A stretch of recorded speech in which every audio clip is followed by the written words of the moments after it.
Uh, verse 15, and it happened before he finished speaking that, behold, Rebekah, who was born to Bethuel, son of Milcah, the wife of Nahor, Abraham's brother, came out with her pitcher on her shoulder. Now the young woman was very beautiful to behold, a virgin, no man had known her. And she went down to the well, filled her pitcher, and came up. And the servant ran to meet her and said, please let me drink a little water from your pitcher. So she said, drink, my lord.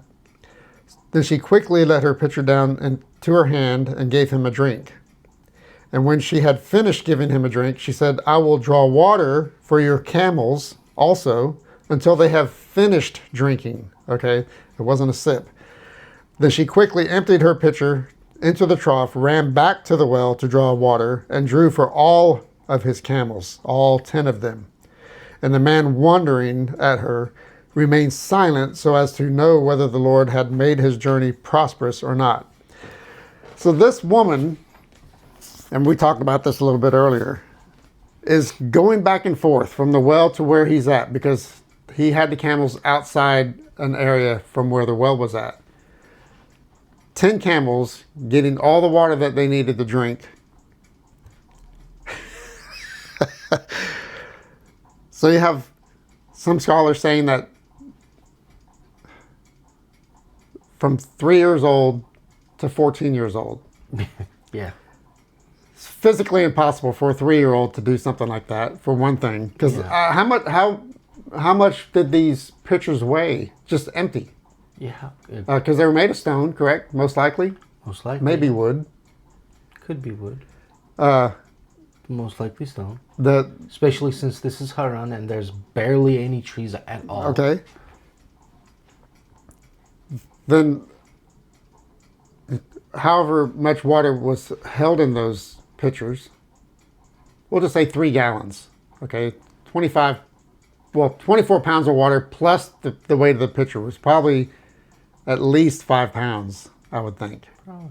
So at least 30 pounds we're looking at least maybe 40, 50 pounds. How many times would she have to go back and forth to get those camels watered outside the area where they were at, going back and forth?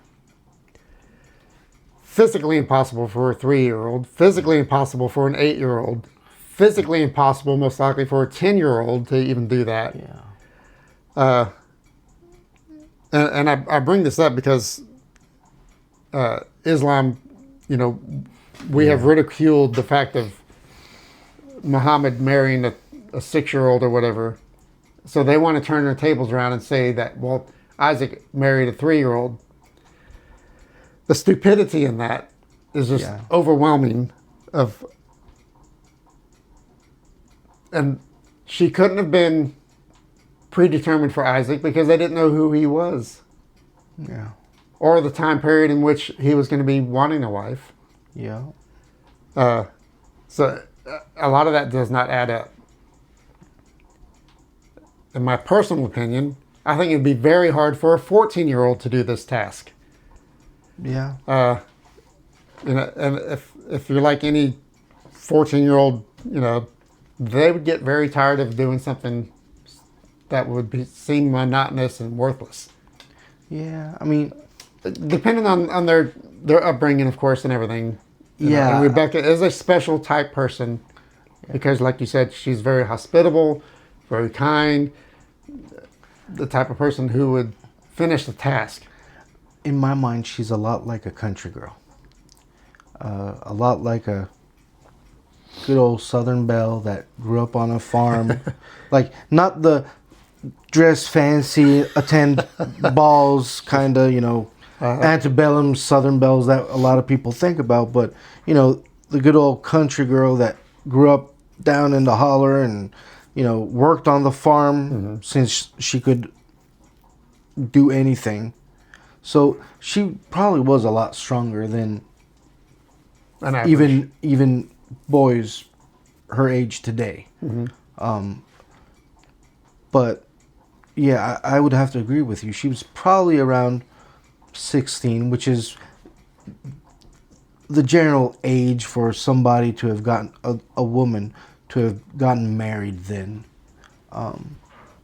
But still, I mean,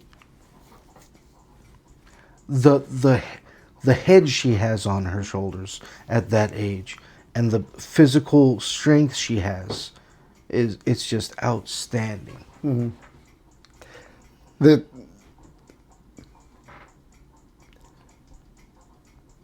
I'm guessing that you may know the answer to this. What is the minimum age in that type culture, even nowadays, considered a young woman? Oh.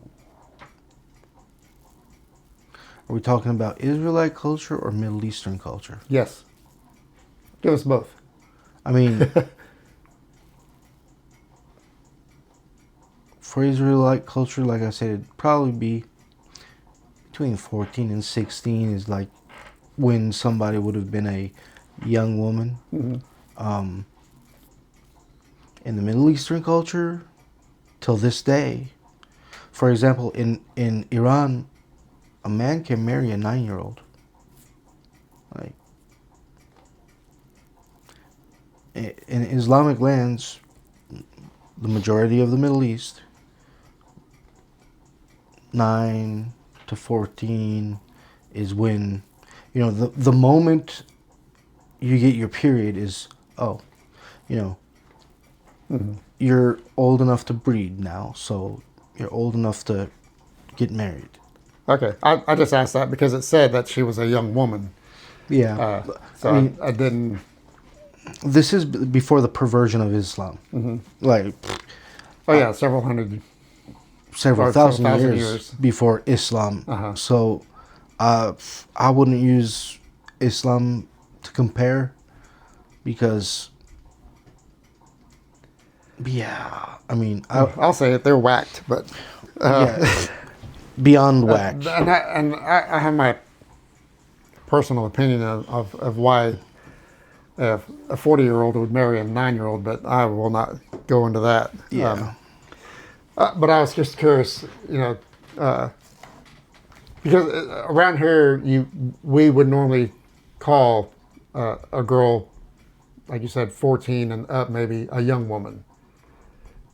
Not because of any certain physical thing that happened, but it's just, and it's the same thing with a boy. You start calling him a young man after the age of 13 or so. Yeah. You know, and I guess it's to help build up their esteem, and Yeah. you know, it's And it also comes from the Jewish mindset too. Like, when does a child have a bar mitzvah or a bar mitzvah? that's 13.